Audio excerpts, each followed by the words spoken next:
अस्सलामुअलैकुम व्यूवर्स, आज की हमारी रेसिपी है क्रिस्पी चिकन पकोड़ा।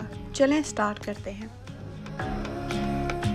पहले एक बर्तन में ऐड कर लें 3 अंडे, फिर आप ऐड कर लें 4 टेबलस्पून बेसन के, 4 टेबलस्पून कॉर्नफ्लावर, 2 टेबलस्पून नमक,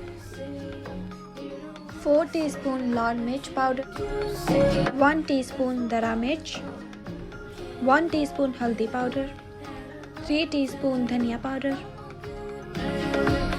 2 टीस्पून सफ़ेद ज़ीरा, 1 टीस्पून काली मिर्च, 2 टीस्पून गरम मसाला, अदरक और लहसुन का paste 3 tablespoon, 3 medium lemon juice,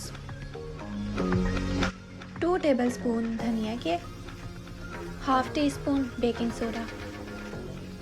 इसको अच्छे से मिक्स कर लें।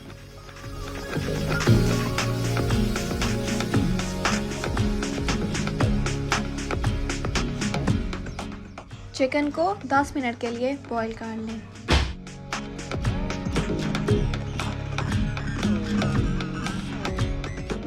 अब चिकन को मसाले के अंदर डाल के अच्छे से मैरिनेट कर लें।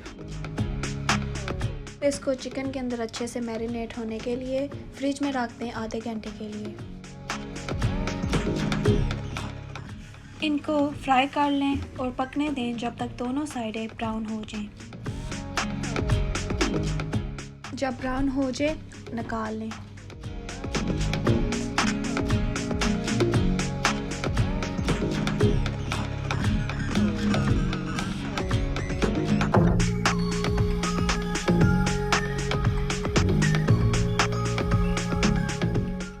अब हमारा क्रिस्पी चिकन पकोड़ा रेडी है। Thank you for watching our video. Please like, comment and subscribe. Don't forget to share with your friends and family. Chicken पकोड़े को इस चटनी के साथ मज़े से खा लें। अगर इस चटनी की आपको रेसिपी चाहिए प्लीज़ कमेंट करें।